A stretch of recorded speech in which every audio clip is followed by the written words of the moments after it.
The existence of nefarious individuals and groups in prominent positions of social influence has become so widely known that it is now considered common knowledge. And one can easily imagine a handful of corrupt politicians, corporate executives, Hollywood producers, and bankers garbed in black robes gathering behind closed doors to perform dark rituals that ensure their sway on the masses and their hold on power. The word ritual itself almost instantaneously brings this image to our minds. But what if I told you that a ritual is something in which everyone is constantly engaged? A ritual is a kind of ceremonial observance, act, or custom. This, of course, has a religious or spiritual connotation, as it is something that is done in order to cultivate a specific spiritual environment so as to harmonize with specific modes of being, or energies, for lack of a better word. This is done by employing the use of various items in order to produce an atmosphere that is sympathetic to the kind of energy or quality with which one is trying to commune. The items employed should stimulate all five senses, so as to create a potent effect and establish a strong link between the participants and the deity around whom the ritual takes place, as the deity is the locus of the qualities, virtues, or energies the participants are attempting to cultivate. So, the ritual items typically include incenses, herbs, stones, metals, foods, sounds, and iconography that bear the specific signature of the deity who is the heart and blood of the ritual. Another important factor is the time and place at which the ritual is performed. For example, if one is preparing to perform a ritual surrounding a solar deity, they will gather items that display solar qualities, such as sunflowers, honey, gold, frankincense, golden raisins, etc., and they might perform the ritual at noon on a Sunday during the season of summer. It is easy to see why these items are associated with the sun. Sunflowers follow the movements of the sun throughout the day, and they even resemble the sun in their shape. Honey is gathered and created during the height of summer when the sun provides the necessary energy for flowers to undergo photosynthesis and produce nectar.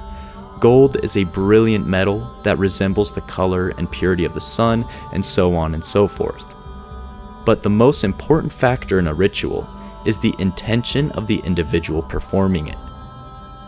Now, secondary to intention is the understanding and knowledge of the symbolism employed in the ritual. The reason why symbolic understanding is secondary is really because intention is what leads to understanding, and furthermore, intention is more inclusive, whereas symbolic understanding is more exclusive.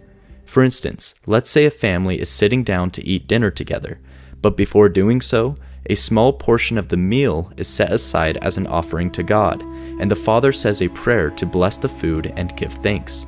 Let's say he invokes God using specific epithets and gives a libation of wine in addition to the offering of food. A child observing this daily ritual will first understand the intention behind it before understanding the symbolic references. The father will explain to the child that they observe this spiritual act in order to practice gratitude. And as the child grows and deepens his philosophical understanding of gratitude, he will see the merit of sacrifice and the symbolic language and acts that surround it. Not only does intention lead to symbolic understanding, but it is the key factor in the outcome and effect of the ritual, since intention is what separates malicious sorcerers from pious and virtuous followers of God. It is important to understand that we imitate that which we worship, and so we must be careful not only with defining our intentions, but in arranging our ritual space in order to properly direct our worship. But the question remains, how do these principles apply to the everyday modern man? Think of occasions when people gather together under one purpose while employing the use of specific items, garb, language, places, and times. Christmas, Thanksgiving, Halloween, Easter, and the rest of the holidays, or to be more literal, holy days, are observed according to specific customs in order to venerate certain sentiments, intentions, and virtues. But this goes beyond those sacred days of old. Think of the millions of people who congregate to watch their favorite sports team compete.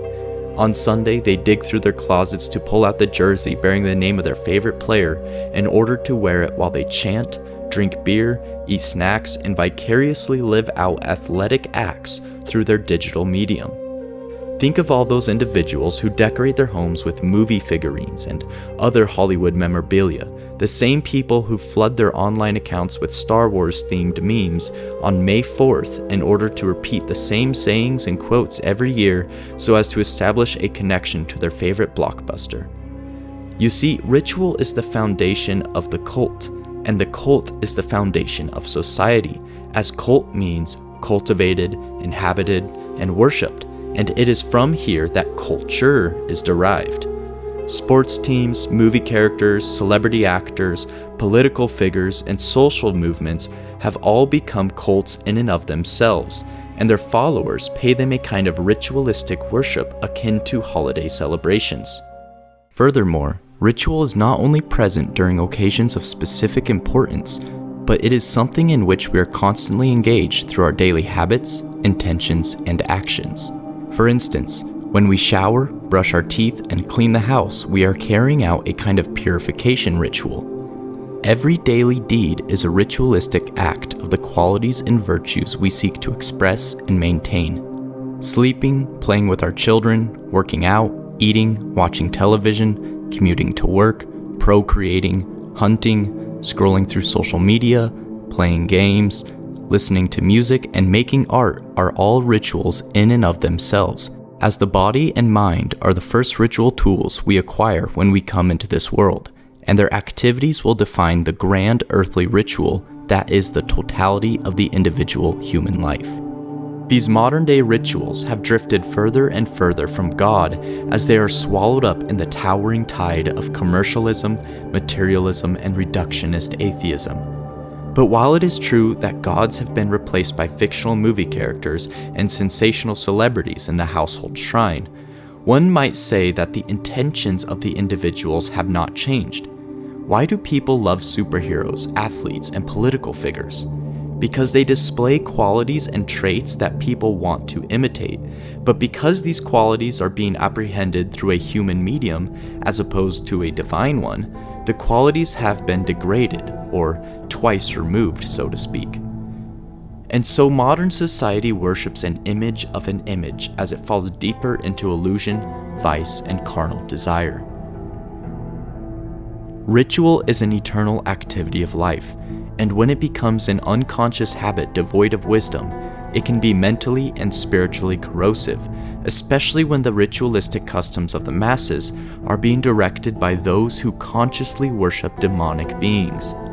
Re-establish the sanctity of ritual by returning to the conscious worship of God so as to cultivate virtues like prudence, temperance, courage, and justice. Make a conscious effort to uphold the good and beautiful in your routines and shun that which is profane and ugly. If you are interested in learning more about pious forms of worship that seek to cultivate virtue, then please follow the link in the description below. It will take you to the website of the Orthodox Temple of Natural Religion, a non-profit religious organization whose mission is to revitalize natural law traditions and practices. Thank you for watching, and God bless.